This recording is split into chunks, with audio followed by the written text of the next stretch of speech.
हाँ जी, ਸਾਰੇ ਦਰਸ਼ਕਾਂ ਨੂੰ ਪਿਆਰ ਭਰੀ ਸਤਿ ਸ੍ਰੀ ਅਕਾਲ, ਆਦਾਬ, ਨਮਸਕਾਰ।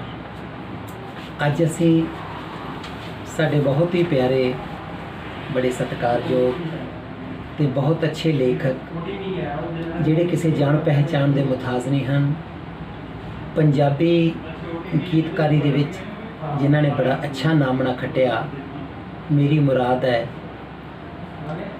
ਸ਼੍ਰੀ ਸੁਰੇਸ਼ ਹੰਡਿਆਲਵੀ ਜੀ, ਜਿਹੜੇ ਅੱਜ ਸਾਡੇ ਦਰਮਿਆਨ ਇਸ ਸਟੂਡੀਓ ਦੇ ਵਿੱਚ ਆਏ ਨੇ।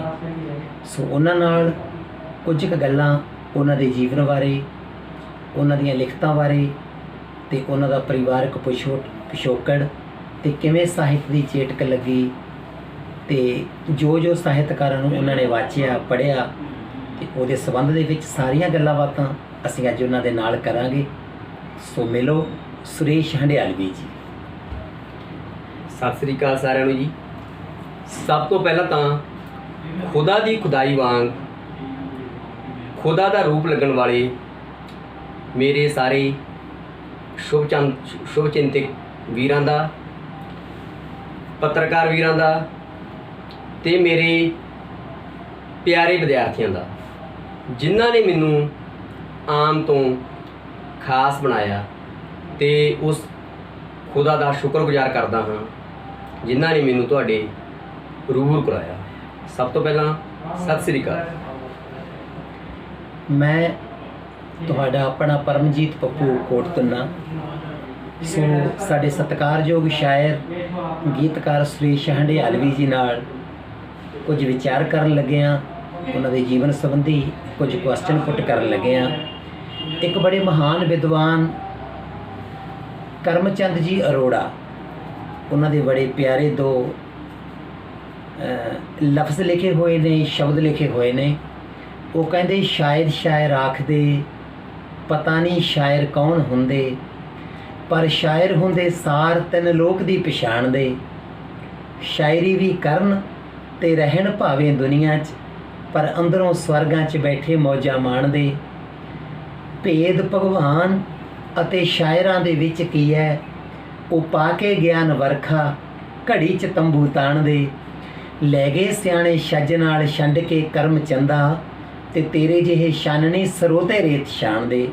ਸੋ ਉਹਨਾਂ ਦੇ ਬੜੇ ਪਿਆਰੇ ਸ਼ਬਦਾਂ ਤੋਂ ਅਸੀਂ ਇੰਟਰਵਿਊ ਸ਼ੁਰੂ ਕਰਨ ਲੱਗੇ ਹਾਂ। ਸਭ ਤੋਂ ਪਹਿਲਾਂ ਮੈਂ ਸੁਰੇਸ਼ ਜੀ ਤੁਹਾਨੂੰ ਕੁਐਸਚਨ ਪੁੱਟ ਕਰਾਂ, ਤੁਸੀਂ ਆਪਣੇ ਬਾਰੇ ਮੁੱਢਲੀ ਜਾਣਕਾਰੀ ਦਿਓ। ਤੁਹਾਡਾ ਜਨਮ, ਤੁਹਾਡਾ ਬਚਪਨ ਤੇ ਤੁਸੀਂ ਪ੍ਰਾਇਮਰੀ ਸਿੱਖਿਆ ਕਿੱਥੋਂ ਪ੍ਰਾਪਤ ਕੀਤੀ? ਪਰਮਜੀਤ ਜੀ, ਜਿੱਥੋਂ ਤੱਕ ਮੇਰੇ ਜਨਮ ਸਥਾਨ ਦੀ ਗੱਲ ਹੈ, ਬਰਨਾਲਾ ਜ਼ਿਲ੍ਹਾ, ਜਿਸ ਨੂੰ ਜੇਕਰ ਅਸੀਂ ਸਾਹਿਤ ਦਾ ਗੜ੍ਹ ਕਹੀਏ ਜੀ, ਤਾਂ ਇਹ ਗੱਲ ਕਹਿਣ 'ਚ ਕੋਈ ਅਤਕਥਨੀ ਨਹੀਂ ਹੋਵੇਗੀ।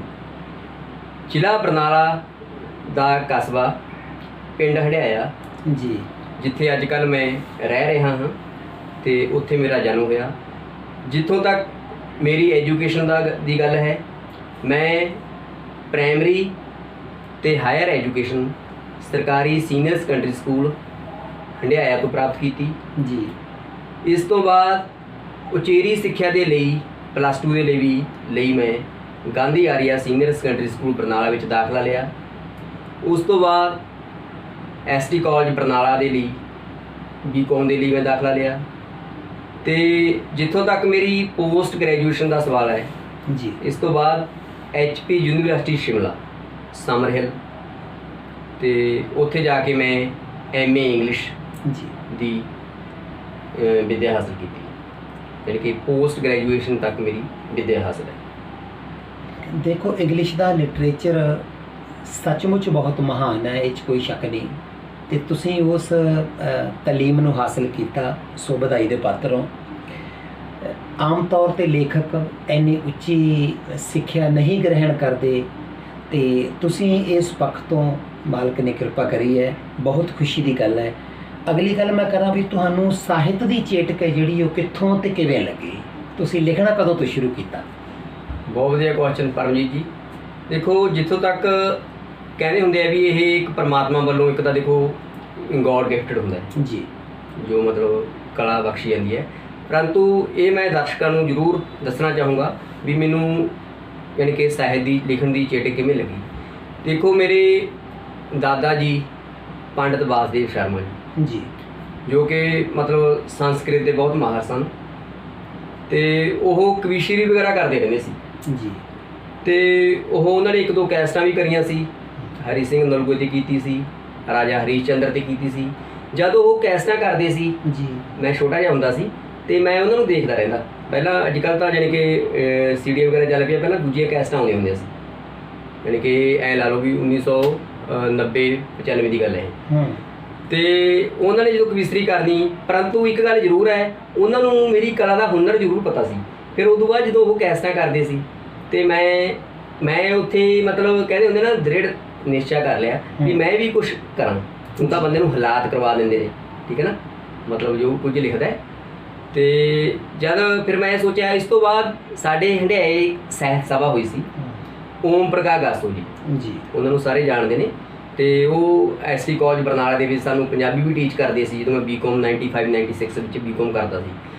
ਤੇ ਇੱਥੇ ਮਤਲਬ ਸਾਹਿਤ ਸਭਾ ਹੋਈ ਤੇ ਉਦੋਂ ਮੈਂ ਮਤਲਬ ਕਹਿਣ ਦਾ ਮਤਲਬ ਲਿਖਦਾ ਨਹੀਂ ਸੀ ਪਰ ਪਾਠਕ ਜ਼ਰੂਰ ਸੀ ਜੀ। ਤੇ ਉੱਥੇ ਮੈਂ ਵੀ ਆਪਦਾ ਨਾਂ ਲਿਖਾ ਦਿੱਤਾ ਤੇ ਉੱਥੇ ਮੈਂ ਸ਼ਿਵ ਕੁਮਾਰ ਬਟਾਲਵੀ ਦਾ ਪੀੜਾਂ ਦਾ ਪਰਾਗਾ ਗੀਤ ਸੁਣਾਇਆ। ਹਾਲਾਂਕਿ ਮੈਂ ਉਦੋਂ ਲਿਖਦਾ ਨਹੀਂ ਸੀ, 95-96 ਦੀ ਗੱਲ ਹੈ। ਫਿਰ ਮੈਨੂੰ ਚੇਟਕ ਲੱਗੀ ਵੀ ਆਈ ਸ਼ੁੱਡ ਆਲਸੋ ਰਾਈਟ, ਵੀ ਮੈਨੂੰ ਵੀ ਲਿਖਣਾ ਚਾਹੀਦਾ ਹੈ। ਬਸ ਮੈਂ ਆਪਦੇ ਦਾਦਾ ਜੀ ਤੋਂ ਪ੍ਰੇਰਿਤ ਹੋ ਕੇ ਤੇ ਓਮ ਪ੍ਰਕਾਸ਼ ਗਾਸੋ ਜੀ ਆ ਜਾਂਦੇ ਸੀ। ਤੇ ਇਸ ਤੋਂ ਬਾਅਦ ਤਾਂ ਮੈਂ ਮਰਹੂਮ ਸਾਧੂ ਸਿੰਘ ਵੇਦਲ ਜੀ ਨੂੰ ਆਪਣਾ ਗੁਰੂ ਧਾਰਿਆ, ਠੀਕ ਹੈ ਨਾ, ਬਾਤ ਦੀ ਗੱਲ ਹੈ। ਤੇ ਜਿਹੜੀ ਸਾਹਿਤ ਦੀ ਚੇਟਕ ਹੈ ਮੈਨੂੰ ਇੱਥੋਂ ਲੱਗੀ। ਤੁਸੀਂ ਇੱਕ ਬ੍ਰਾਹਮਣ ਪਰਿਵਾਰ ਨੂੰ ਬਿਲੋਂਗ ਕਰਦੇ ਹੋ, ਇਹ 'ਚ ਕੋਈ ਸ਼ੱਕ ਨਹੀਂ ਕਿ ਆਪਣੇ ਖਾਨਦਾਨ ਘਰਾਣੇ ਦੇ ਵਿੱਚ ਪੁਰਾਤਨ ਵਿੱਦਿਆ ਦਾ ਗੜ੍ਹ ਮੰਨਿਆ ਗਿਆ। ਬੜੇ ਪੁਰਾਣੇ ਕਵੀਸ਼ਰ ਜਿਨ੍ਹਾਂ ਨੇ ਸਮਾਜ ਦੇ ਵਿੱਚ ਬੜਾ ਨਾਮਣਾ ਖੱਟਿਆ ਹੈ, ਜਿਵੇਂ ਪੰਡਿਤ ਪੂਰਨ ਚੰਦ ਜੀ ਕਿਸ਼ਨਗੜ੍ਹ ਵਾਲੇ ਤੇ ਪੰਡਿਤ ਬਰਮਾਨੰਦ ਜੀ ਡਿੱਖਾਂ ਵਾਲੇ ਤੇ ਸਵਾਮੀ ਬ੍ਰਹਮਦੇਵ ਜੀ ਬੱਧਨੀ ਵਾਲੇ ਬੜੇ ਮਹਾਨ ਕਵੀ ਹੋਏ ਨੇ। ਤੇ ਦੂਸਰੇ ਸ਼ਿਵਦੱਤਾ ਦਾਸ ਜੀ ਸੇਖੂਵਾਸ ਵਾਲੇ। ਸੋ ਐਸੇ ਮਹਾਨ ਸ਼ਾਇਰ ਸਾਡੇ ਸਮਾਜ ਦੇ ਵਿੱਚ ਤੁਹਾਡੇ ਪਰਿਵਾਰ ਦੇ ਵਿੱਚੋਂ ਪੈਦਾ ਹੋਏ ਨੇ। ਸੋ ਤੁਸੀਂ ਵੀ ਉਸ ਪਰਿਵਾਰ ਨਾਲ ਸੰਬੰਧ ਰੱਖਦੇ ਹੋ। ਤੇ ਅਗਲੀ ਮੈਂ ਤੁਹਾਨੂੰ ਬੇਨਤੀ ਕਰਾਂ, ਤੁਸੀਂ ਅੰਗਰੇਜ਼ੀ ਤੇ ਪੰਜਾਬੀ ਦੇ ਕਿਹੜੇ ਸਾਹਿਤ ਅੱਛੇ ਸਾਹਿਤਕਾਰਾਂ ਨੂੰ ਪੜ੍ਹਿਆ ਤੇ ਵਾਚਿਆ? ਇੰਗਲਿਸ਼ ਤੇ ਪੰਜਾਬੀ ਦੇ ਕਿਹੜੇ ਸਾਹਿਤਕਾਰ ਤੁਸੀਂ ਪੜ੍ਹੇ? ਦੇਖੋ ਪਰਮਜੀਤ ਜੀ, ਸਾਹਿਤ ਚਾਹੇ ਪੰਜਾਬੀ ਦਾ ਹੈ, ਹਿੰਦੀ ਦਾ ਹੈ, ਉਰਦੂ ਦਾ ਹੈ, ਇੰਗਲਿਸ਼ ਦਾ ਹੈ ਜੀ, ਠੀਕ ਹੈ ਨਾ। ਸਾਹਿਤ ਕਿਸੇ ਵੀ ਮਤਲਬ ਸਮਾਜ ਦਾ ਸੀਸਾ ਹੁੰਦਾ ਹੈ ਜੀ।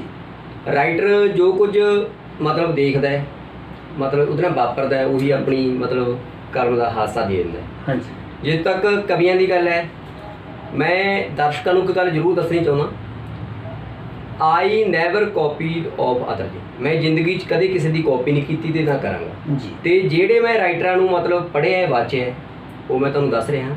ਇੰਗਲਿਸ਼ ਦੇ ਕਵੀ, ਹਾਲਾਂਕਿ MA ਇੰਗਲਿਸ਼ ਮੇਰੀ ਕੀਤੀ ਹੈ, ਇੰਗਲਿਸ਼ ਨਾਲ ਸਾਹਿਤ ਨਾਲ ਮੇਰਾ ਕਾਫੀ ਪੁਰਾਣਾ ਵਾ, ਯਾਨੀ ਕਿ ਜਿਨ੍ਹਾਂ ਦੇ ਅਸੀਂ ਮਤਲਬ ਸੈਮੀਨਾਰ ਵੀ ਮੈਂ ਲਾਉਂਦਾ ਰਿਹਾ, ਦੂਜਿਆਂ ਨੂੰ ਵੀ ਮੈਂ ਹੋਰ ਟੀਚਰ ਜੀ ਨੂੰ ਮੈਂ ਗਾਈਡ ਕਰਦਾ ਰਿਹਾ, ਸਟੂਡੈਂਟਸ ਨੂੰ ਗਾਈਡ ਕਰਦਾ ਰਿਹਾ। ਵਿਲੀਅਮ ਸ਼ੇਕਸਪੀਅਰ ਇੰਗਲਿਸ਼ ਦੇ ਕਵੀ ਹੋਏ ਨੇ ਜੀ। ਤੇ ਵਿਲੀਅਮ ਵਾਰਡਜ਼ਵਰਥ, ਉਹਨਾਂ ਨੂੰ ਤਾਂ ਹੋ ਸਕਦਾ ਜਿਨ੍ਹਾਂ ਨੇ ਇੰਗਲਿਸ਼ ਦਾ ਸਾਹਿਤ ਵੀ ਨਹੀਂ ਪੜ੍ਹਿਆ ਉਹਨਾਂ ਨੂੰ ਵੀ ਪਤਾ ਹੋਊਗਾ ਜੀ। ਹੀ is the poet of nature, ਉਹਨੇ ਕੁਦਰਤ ਦਾ ਕਵੀ ਹੋਇਆ। John Keats, he is the poet of beauty, ਉਹ ਸੁੰਦਰਤਾ ਦਾ ਕਵੀ ਹੋਇਆ ਜੀ। ਇਹ ਰਾਈਟਰ ਤੇ ਪੰਜਾਬੀ ਦੇ ਰਾਈਟਰ ਦੀ ਜਿੱਥੇ ਤੱਕ ਉਹ ਹੈ, ਯਾਨੀ ਕਿ ਸ਼ਿਵ ਕੁਮਾਰ ਬਟਾਲਵੀ ਜੀ, ਇਹਨਾਂ ਨਾਲ ਤਾਂ ਮੇਰਾ ਮਤਲਬ ਮੁੱਢ ਤੋਂ ਹੀ ਵਾ ਜੀ। ਤੇ ਜਦ ਮੈਂ ਇਹਨਾਂ ਦੀ ਮਿਸੀ ਨੂੰ ਥੋੜ੍ਹੀ ਗੱਲ ਕਰਨਾ ਚਾਹੁੰਦਾ, ਮਿਸੀ ਜੀ ਯਾਨੀ ਕਿ ਅਰੁਣਾ ਬਟਾਲਵੀ ਨੂੰ ਮੈਂ ਮਤਲਬ ਪਟਿਆਲੇ ਮਿਲਿਆ ਤੇ ਇਹਨਾਂ ਤੇ ਮੈਂ ਯਾਨੀ ਕਿ ਇੱਕ ਦਹਾਕਾ ਇਹੋ ਜਿਹਾ ਵੀ ਆਇਆ ਸੀ, I wanted to do PhD on Shiv Kumar Batalvi ji. Circumstances ਕਰਕੇ ਕੋਈ ਮਤਲਬ ਹਾਲਾਤ ਇਹੋ ਜਿਹੇ ਨਹੀਂ, ਉਹ ਮੈਂ ਆਪਣੀ ਨੇਪਰੇ ਨਹੀਂ ਚਾੜ ਸਕਿਆ ਵੀ ਇਹਦੇ ਬਾਰੇ ਮੈਂ ਕੁਛ ਲਿਖ ਰਿਹਾ ਸੀ। ਤੇ ਜ਼ਿੰਦਗੀ 'ਚ ਕਾਪੀ ਕਦੇ ਨਹੀਂ ਕੀਤੀ। ਪੰਜਾਬੀ ਦੇ ਸ਼ਿਵ ਕੁਮਾਰ ਬਟਾਲਵੀ, ਇੰਗਲਿਸ਼ ਦੇ ਮੈਂ ਤੁਹਾਨੂੰ ਜ਼ਿਕਰ ਕਰ ਹੀ ਦਿੱਤਾ ਤੇ ਇਹ ਕਵੀ ਮੈਂ ਯਾਨੀ ਕਿ ਵਾਚੇ ਹੈ। ਤੇ ਬਾਕੀ ਜਿਹੜਾ ਕੁਝ ਮੇਰੀ ਜ਼ਿੰਦਗੀ ਦੇ ਵਿੱਚ ਵਾਪਰਿਆ ਉਹੀ ਮੈਂ ਲੋਕਾਂ ਦੇ ਸਾਹਮਣੇ ਲਿਆਂਦਾ ਹੈ। ਤੇ ਜ਼ਿੰਦਗੀ ਦੇ ਵਿੱਚ ਚਰਿੱਤਰ 'ਤੇ ਕੋਈ ਨਾ ਦਾਗ ਹੈ ਤੇ ਨਾ ਹੋਵੇਗਾ। ਤੇ ਬਾਕੀ ਧਨੀ ਰਾਮ ਚਾਤਰਿਕ ਤੇ ਇਹਨਾਂ ਨੂੰ ਮੈਂ ਪੜ੍ਹਿਆਗਾ ਤੇ ਮੇਨ ਮੋਹਨ ਸਿੰਘ, ਪ੍ਰੋਫੈਸਰ ਮੋਹਨ ਸਿੰਘ, ਇਹ ਹੋ ਗਏ। ਤੇ ਜ਼ਿਆਦਾ ਜਿਹੜਾ ਸ਼ਿਵ ਕੁਮਾਰ ਬਟਾਲਵੀ ਤੇ ਇੰਗਲਿਸ਼ ਦੇ William Wordsworth William Shakespeare, Coleridge, John Keats.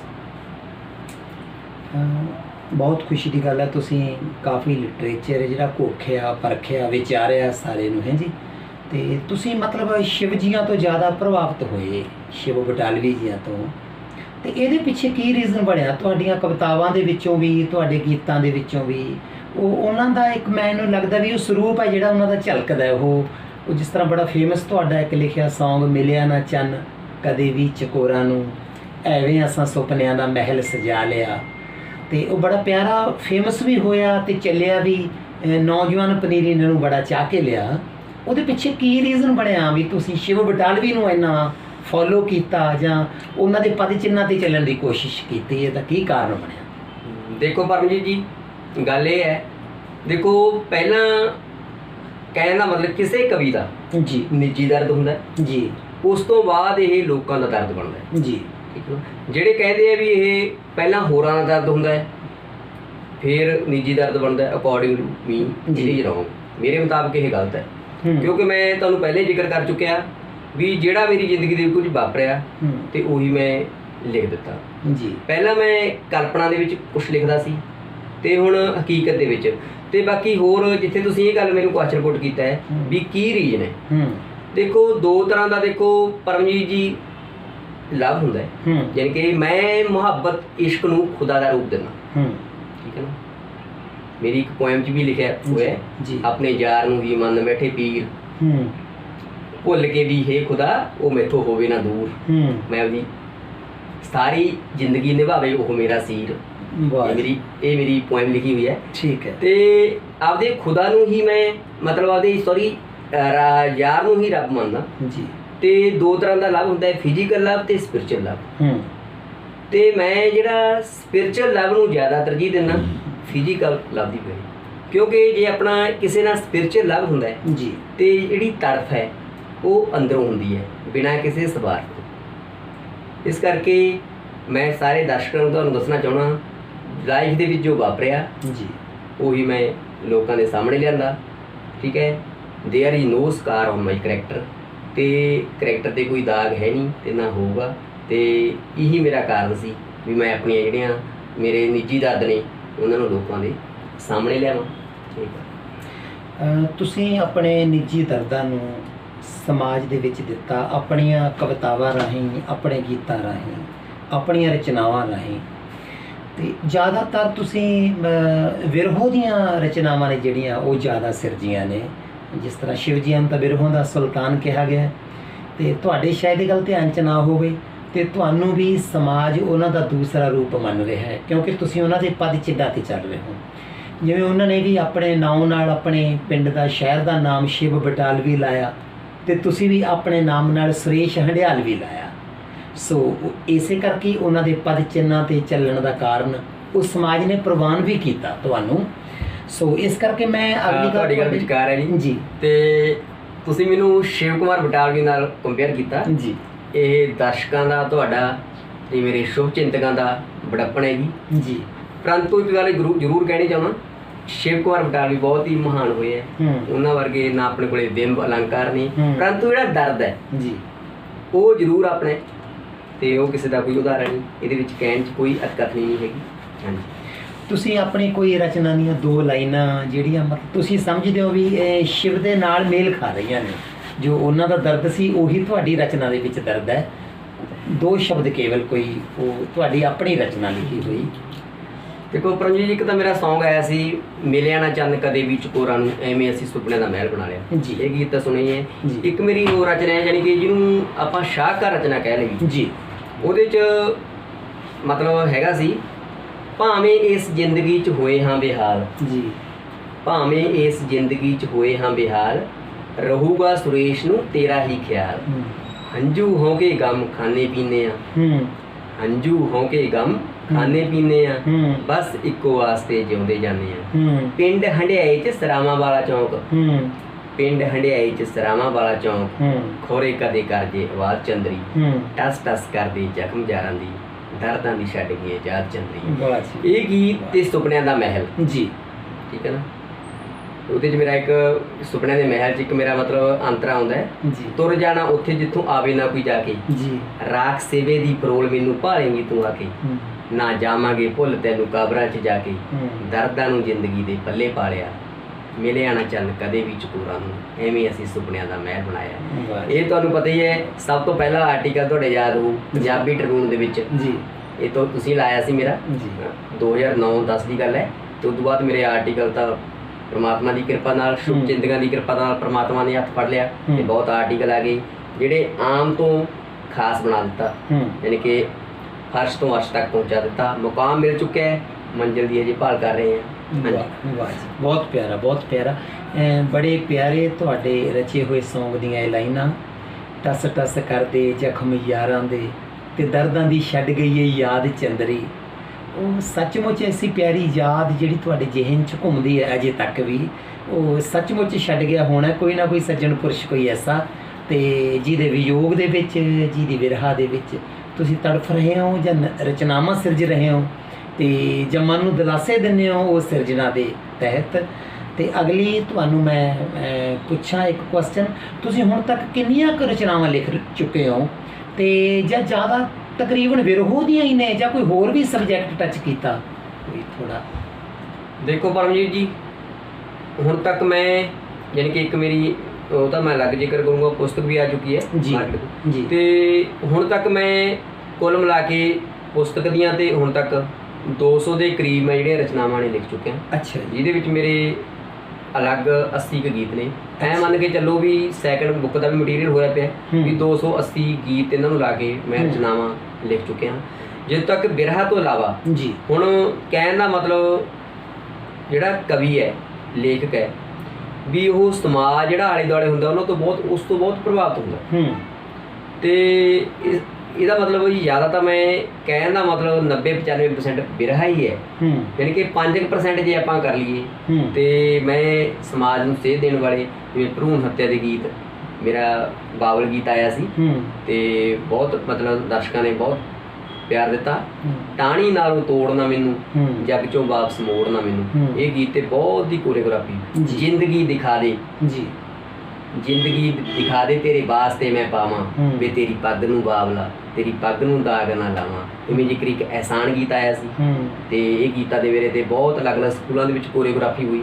ਇੱਥੇ ਸੋਸ਼ਲ ਵੈਲਫੇਅਰ ਕਲੱਬ ਖੜਿਆ ਹੈ, ਉੱਥੇ ਬਹੁਤ ਕੋਰੀਓਗ੍ਰਾਫੀ ਕੀਤੀ ਗਈ। ਪੰਜਾਬ ਗੀਤ ਮੇਰਾ ਆਇਆ ਸੀ ਜੀ, ਕਿੱਥੇ ਗਈਆਂ ਦੱਸੋ ਹੁਣ ਹਾਲ ਤੇ ਪੰਜਾਲੀਆਂ, ਗੁੰਮ ਹੋ ਗਈਆਂ ਗੱਲਾਂ ਲੋਕੋ ਸਨ 47 ਵਾਲੀਆਂ, ਲੱਭਦੇ ਰਵਾਂਗੇ ਪੱਗਾਂ ਟੁਰਲੇ ਵਾਲੀਆਂ, ਬੰਨ੍ਹਦੇ ਸੀ ਗੱਭਰੂ ਨੂੰ ਵਾਹ ਮੇਰੇ ਹਾਣੀਆਂ, ਕਿੱਥੇ ਗਿਆ ਸਾਡਾ ਉਹ ਪੰਜਾਬ ਮੇਰੇ ਹਾਣੀਆਂ, ਕਿੱਥੇ ਹੈ ਪਹਿਲਾਂ ਵਾਲਾ ਰੰਗਲਾ ਪੰਜਾਬ ਮੇਰੇ ਹਾਣੀਆਂ। ਬਹੁਤ ਪਿਆਰਾ। ਇਸ ਤਰ੍ਹਾਂ ਯਾਨੀ ਕਿ ਪੰਜਾਬੀ ਸੱਭਿਆਚਾਰ ਦੀ ਝਲਕ ਮੇਰੀ ਪੋਇਮ ਆਈ ਸੀ ਜੀ, ਵੀ ਬਿਰਹਾ ਤੋਂ ਇਲਾਵਾ ਵੀ ਮੈਂ ਜਿਹੜੀਆਂ ਦੂਜੀਆਂ ਹੋਰ ਮਤਲਬ ਵਿਸ਼ੇ ਹੁੰਦੇ ਆ ਉਹਨਾਂ ਨੂੰ ਮੈਂ ਟੱਚ ਕਰ, ਉਹਨਾਂ ਨੂੰ ਵੀ ਟੱਚ ਕੀਤਾ। ਬਿਲਕੁਲ ਬਿਲਕੁਲ ਬਿਲਕੁਲ। ਇਹ ਵਾਕਈ ਇਹ 'ਚ ਕੋਈ ਅਤਕਥਨੀ ਨਹੀਂ ਹੈ ਕਿ ਸ਼ਾਇਰ ਕਲਾਕਾਰ ਸੱਚਮੁੱਚ ਇੱਕ ਪੰਸਾਰੀ ਦੀ ਹੱਟ ਹੁੰਦਾ, ਜਿਸ ਤਰ੍ਹਾਂ ਦਾ ਵੀ ਗਾਹਕ ਉਹਨਾਂ ਕੋਲ ਆਉਂਦਾ ਸੋ ਉਸੇ ਤਰ੍ਹਾਂ ਦਾ ਉਹ ਭੁਗਤਾਨ ਕਰ ਸਕਦਾ। ਤੇ ਇਸੇ ਤਰ੍ਹਾਂ ਤੁਸੀਂ ਵੀ ਇਕੱਲੀਆਂ ਬਿਰਹੋ ਦੀਆਂ ਕਵਿਤਾਵਾਂ ਰਚਨਾਵਾਂ ਨਹੀਂ ਰਚੀਆਂ, ਤੇ ਇਸ ਤੋਂ ਇਲਾਵਾ ਮਤਲਬ ਸਮਾਜ ਦੇ ਦਰਦਾਂ ਨੂੰ ਵੀ ਆਪਣੀਆਂ ਰਚਨਾਵਾਂ ਦੇ ਵਿੱਚ ਤੁਸੀਂ ਪਰੋਇਆ। ਤੇ ਜਿਸ ਤਰ੍ਹਾਂ ਦੇਖੋ ਪੰਜਾਬੀ ਸੱਭਿਆਚਾਰ ਨੂੰ ਲਿਆ, ਕੰਨਿਆ ਭਰੂਣ ਹੱਤਿਆ ਨੂੰ ਲਿਆ ਜੀ, ਜਾਂ ਸਮਾਜ ਦਾ ਕੋਈ ਦੁੱਖ ਦਰਦ ਤੁਸੀਂ ਜੋ ਵੀ ਤੁਹਾਨੂੰ ਨਜ਼ਰ ਆਇਆ ਉਹ ਮਹਿਸੂਸ ਕੀਤਾ, ਜਿਸ ਤਰ੍ਹਾਂ ਨਸ਼ਿਆਂ ਪ੍ਰਥਾ, ਨਸ਼ਿਆਂ ਦੇ ਬਾਰੇ ਦੇ ਵਿੱਚ ਤੁਸੀਂ ਤੁਹਾਡੀਆਂ ਕੁਝ ਰਚਨਾਵਾਂ ਉਹ ਵੀ ਪੜ੍ਹਨ ਨੂੰ ਸੁਣਨ ਨੂੰ ਮਿਲੀਆਂ। ਸੋ ਬਹੁਤ ਖੁਸ਼ੀ ਦੀ ਗੱਲ ਹੈ, ਤੁਸੀਂ ਸੁਰੇਸ਼ ਜੀ ਸੱਚਮੁੱਚ ਇੱਕ ਪ੍ਰਮਾਣਿਤ ਸ਼ਾਇਰ ਹੋ। ਸੋ ਇਹ ਵਡਿਆਈ, ਇਹ ਸੰਸਾਰ ਦਾ ਪਿਆਰ ਕਿਸੇ ਵਿਰਲੇ ਮਨੁੱਖਾਂ ਦੇ ਹਿੱਸੇ ਆਉਂਦਾ ਹੈ, ਤੁਸੀਂ ਵੀ ਉਹਦੇ ਵਿੱਚੋਂ ਇੱਕ ਹੋ। ਸੋ ਅਗਲੀ ਮੈਂ ਤੁਹਾਨੂੰ ਪੁੱਛ ਰਿਹਾ ਸੀ, ਬੇਨਤੀ ਇਹ ਕਰਦਾ ਕਿ ਤੁਸੀਂ, ਤੁਹਾਡੀ ਪੁਸਤਕ ਵੀ ਮਾਰਕੀਟ ਦੇ ਵਿੱਚ ਕੋਈ ਹੁਣ ਤੱਕ ਆਈ ਹੈ ਪੁਸਤਕ, ਜਾਂ ਕਿੰਨੀਆਂ ਆਈਆਂ ਨੇ, ਜਾਂ ਕਿੰਨੀਆਂ ਰਚਨਾਵਾਂ ਪੁਸਤਕਾਂ ਤਿਆਰ ਕਰਨ ਲਈ ਤੁਸੀਂ ਤਿਆਰ ਕਰ ਚੁੱਕੇ ਹੋ ਹੁਣ ਤੱਕ? ਪੁਸਤਕ ਜਿਹੜੀ ਆਈ ਹੈ ਉਹਦਾ ਕੀ ਨਾਮ ਉਹਦਾ? ਪਰਮਜੀਤ ਜੀ, ਮੇਰੀ ਦਰਸ਼ਕਾਂ ਦੀ ਝੋਲੀ ਮੈਂ ਇੱਕ ਪੁਸਤਕ ਪਾਈ ਹੈ, ਸੁਪਨਿਆਂ ਦਾ ਮਹਿਲ ਜੀ, ਜੋ 2019 ਦੇ ਵਿੱਚ ਸੰਤ ਬਾਬਾ Longpuri senior secondary school ਪੱਖੋ Kalan ਜੀ, ਜਿੱਥੇ ਮੈਂ ਅੱਜ ਕੱਲ੍ਹ ਐਜ ਏ ਲੈਕਚਰਰ ਦੇ ਤੌਰ 'ਤੇ ਜੋਬ ਕਰ ਰਿਹਾ, ਉੱਥੇ ਪ੍ਰਕਾਸ਼ਿਤ ਹੋਈ ਸੀ। ਠੀਕ ਹੈ ਨਾ, ਤੇ ਲਗਭਗ ਮੇਰੇ 15 ਦੇ ਗੀਤ ਰਿਕਾਰਡ ਹੋ ਚੁੱਕੇ ਨੇ ਜੀ, ਤੇ ਸੈਕੰਡ ਬੁੱਕ ਦੀ ਤਿਆਰੀ ਚੱਲ ਰਹੀ ਹੈ, ਤੇ ਇੱਕ ਮੇਰੀ ਬੁੱਕ ਕਿਤਾਬ ਆ ਚੁੱਕੀ ਹੈ, ਪੁਸਤਕ ਸੁਪਨਿਆਂ ਦਾ ਮਹਿਲ। ਅੱਛਾ ਜੀ। ਤੁਹਾਡੇ ਜਿਹੜੇ ਗੀਤ ਨੇ ਉਹ ਮਤਲਬ ਕਿੰਨਾ ਕਿੰਨਾ ਪ੍ਰਮਾਣਿਤ ਕਲਾਕਾਰਾਂ ਦੀਆਂ ਆਵਾਜ਼ਾਂ ਵਿੱਚ ਰਿਕਾਰਡ ਹੋਏ ਨੇ ਤੇ ਕਿਹੜੇ ਕਿਹੜੇ ਹੋਏ ਨੇ, ਉਹ ਵੀ ਥੋੜਾ ਦਰਸ਼ਕਾਂ ਨੂੰ ਸਰੋਤਿਆਂ ਨੂੰ ਥੋੜਾ ਚਾਨਣਾ ਪਾਓ ਉਹਦੇ ਬਾਰੇ ਚ। ਜਿੱਥੋਂ ਤੱਕ ਰਿਕਾਰਡ ਗੀਤਾਂ ਦੀ ਗੱਲ ਹੈ ਪਰਮਜੀਤ ਜੀ, ਜੀ ਮੇਰੇ ਯਾਨੀ ਕਿ 3 ਕੁ ਕਲਾਕਾਰਾਂ ਨੇ ਮੇਰੇ ਗੀਤ, ਜਿਵੇਂ ਕਹਿੰਦੇ ਨੇ ਮੁਕਾਮ ਮਿਲ ਚੁੱਕਿਆ, ਮੰਜ਼ਿਲ ਹਜੇ ਦੂਰ ਹੈ, ਜੀ। ਮੰਜ਼ਿਲ ਦੀ ਤਲਾਸ਼ ਕਰ ਰਹੇ ਹਾਂ ਵੀ ਕੋਈ ਪ੍ਰਮਾਣਿਤ, ਯਾਨੀ ਕਿ ਜਿਨ੍ਹਾਂ ਨੇ ਮੇਰੇ ਰਿਕਾਰਡ ਕੀਤੇ ਦਾ ਮਤਲਬ ਇਹ ਨਹੀਂ ਮੰਨਦਾ ਵੀ ਪ੍ਰਮਾਣਿਤ ਹੈ ਨਹੀਂ, ਯਾਨੀ ਕਿ ਲੋਕਾਂ ਵੱਲੋਂ ਜਿਹਨੂੰ ਕਹਿੰਦੇ ਮਾਨਤਾ ਵੀ ਉਹ ਹੈ। ਤੇ ਮੇਰੇ ਹੁਣ ਤੱਕ ਜਿਹੜੇ ਗੀਤ ਜ਼ਿਆਦਾਤਰ ਗਾਏ ਹੈ ਰਾਜਾ ਬਰਾੜ ਜੀ, ਬਹੁਤ ਨਾਮ ਹੈ ਉਸ ਸੁਪਨਿਆਂ ਕਲਾਕਾਰ ਦਾ ਨਾਮ ਹੈ, ਬੜੀ ਪਿਆਰੀ ਨੇ ਮੇਰਾ ਗੀਤ ਗਾਇਆ ਸੀ ਸੁਪਨਿਆਂ ਦਾ ਮਹਿਲ, ਬੇਵਫਾਈ। ਯਾਨੀ ਕਿ ਇੰਜ ਲੈ ਲਓ ਵੀ ਜੇਕਰ ਵੀ ਸੁਰੇਸ਼ ਕੁਮਾਰ ਦਾ ਉਹਦਾ ਪਰਮਾਤਮਾ ਨੇ ਹੱਥ ਫੜਿਆ ਜੀ, ਵਾਹਿਗੁਰੂ ਖੁਦਾ ਨੇ, ਤੇ ਮੇਰੇ ਸ਼ੁਭ ਚਿੰਤਕਾਂ ਨੇ, ਠੀਕ ਹੈ ਨਾ। ਤੇ ਕਹਿਣ ਦਾ ਮਤਲਬ ਰਾਜੇ ਬਰਾੜ ਦਾ ਜੇ ਮੈਂ ਫਰਸ਼ ਤੋਂ ਅਰਸ਼ ਤੱਕ ਗਿਆ ਜੀ, ਠੀਕ ਹੈ ਨਾ, ਵੀ ਆਪਦੀ ਔਕਾਤ ਨਹੀਂ ਭੁੱਲੂਗਾ ਕਦੇ ਵੀ, ਜੇ ਮੈਂ ਪਰਮਾਤਮਾ ਦੀ ਕਿਰਪਾ ਨਾਲ ਮੈਨੂੰ ਹੋਰ ਮਤਲਬ ਮੰਜ਼ਿਲ ਮਿਲ ਗਈ। ਤੇ ਰਾਜਾ ਬਰਾੜ ਜੀ ਨੇ ਮੇਰਾ ਬਹੁਤ ਨਾਮ ਬਣਾਇਆ, ਜਿਨ੍ਹਾਂ ਨੇ ਮਤਲਬ ਸੁਪਨਿਆਂ ਦਾ ਮਹਿਲ, ਬੇਵਫਾਈ, ਭਰੂਣ ਹੱਤਿਆ ਤੇ ਗੀਤ ਅਹਿਸਾਨ ਜੀ, ਬਾਬਲ ਗੀਤ ਇਹ ਆਏ, ਇਹਨਾਂ ਨੇ ਮੇਰੀ ਵੱਖਰੀ ਪਹਿਚਾਣ। 2 ਲਾਈਨਾਂ ਬਾਬਲ ਗੀਤ ਦੀਆਂ ਹੋ ਜਾਣ। ਦੇਖੋ ਜੀ, ਬਾਬਲ ਗੀਤ ਤੇ ਬਹੁਤ ਸਕੂਲਾਂ ਵਿੱਚ ਤੇ ਕਹਿਣ ਔਰ ਕਲੱਬਾਂ ਵਿੱਚ ਬਹੁਤ ਜ਼ਿਆਦਾ, ਯਾਨੀ ਕਿ ਇਹ ਗੀਤ ਨੂੰ ਮੇਰੇ ਨੂੰ ਬਹੁਤ ਜ਼ਿਆਦਾ ਪਿਆਰ ਮਿਲਿਆ ਜੀ, ਤੇ ਬਹੁਤ ਥਾਵੇਂ ਕੋਰੀਓਗ੍ਰਾਫੀ ਹੋ ਗਈ। ਤੇ ਇਹ ਗੀਤ ਹੈਗਾ ਜੀ, ਇੱਥੇ ਮੈਂ ਇੱਕ ਅੰਤਰੇ ਦੇ ਵਿੱਚ ਆਪਣੀ ਗੁੜੀਆ ਤਮੰਨਾ ਦਾ ਵੀ ਨਾਮ ਪਾਇਆ। ਅੱਛਾ ਜੀ। ਟਾਹਣੀ ਨਾਲੋਂ ਤੋੜਨਾ ਮੈਨੂੰ, ਜੀ, ਜੱਗ ਚੋਂ ਵਾਪਸ ਮੋੜਨਾ ਮੈਨੂੰ, ਟਾਹਣੀ ਨਾਲੋਂ ਤੋੜਨਾ ਮੈਨੂੰ, ਜੱਗ ਚੋਂ ਵਾਪਸ ਮੋੜਨਾ ਮੈਨੂੰ, ਜ਼ਿੰਦਗੀ ਦਿਖਾ ਦੇ ਤੇਰੇ ਵਾਸਤੇ ਮੈਂ ਪਾਵਾਂ, ਵੇ ਤੇਰੀ ਪੱਗ ਨੂੰ ਬਾਬਲਾ, ਪੱਗ ਨੂੰ ਦਾਗ ਨਾ ਲਾ, ਵੇ ਤੇਰੀ ਪੱਗ ਨੂੰ ਬਾਬਲਾ। ਬਹੁਤ ਪਿਆਰਾ, ਬਹੁਤ ਪਿਆਰੀ ਰਚਨਾ ਹੈ, ਬਹੁਤ ਪਿਆਰੀ ਰਚਨਾ। ਤੇ ਇਸ ਤੋਂ ਬਾਅਦ ਫਰੀਦਕੋਟ ਤੋਂ ਮੁੰਡਾ ਸਵਰਨ ਪਨੋਰੀ ਜੀ, ਤੇ ਜਿਨ੍ਹਾਂ ਨੇ ਮੇਰਾ ਗੀਤ ਟਸ ਟਸ ਕਰਦੇ ਜ਼ਖਮ ਯਾਰਾਂ ਦੇ, ਦਰਦਾਂ ਦੀ ਛੱਡ ਗਈਆਂ ਯਾਦ ਚੰਦਰੀ, ਜਿਹਨੂੰ ਜੇ ਆਪਾਂ ਇਹ ਕਹੀਏ, ਕਹਿੰਦੇ ਕਵੀ ਦੀ ਕੋਈ ਸ਼ਾਹਕਾਰ ਰਚਨਾ ਹੁੰਦੀ ਹੈ, ਜੇ ਇਸ ਆਪਾਂ ਰਚਨਾ ਨੂੰ ਸ਼ਾਹਕਾਰ ਰਚਨਾ ਦਾ ਨਾਂ ਦੇ ਦਈਏ ਜੀ, ਤਾਂ ਇਸ ਵਿੱਚ ਕੋਈ ਅਤਕਥਨੀ ਨਹੀਂ ਹੋਊਗੀ। ਤੇ ਇੱਕ ਗੀਤ ਮੇਰਾ ਗੁਰਮਸਤਾਨਾ ਜੀ ਨੇ ਗਾਇਆ, ਠੀਕ ਹੈ ਨਾ, ਜ਼ਿੰਦਗੀ ਸਦਾ ਤੈਨੂੰ ਚਾਹੁੰਦੇ ਰਹਾਂਗੇ। ਇਹ ਮੇਰੇ ਗੀਤ 12-15 ਮੇਰੇ ਗੀਤ ਰਿਕਾਰਡ ਹੋਏ ਜੀ, ਤੇ ਬਾਕੀ ਕੁਛ।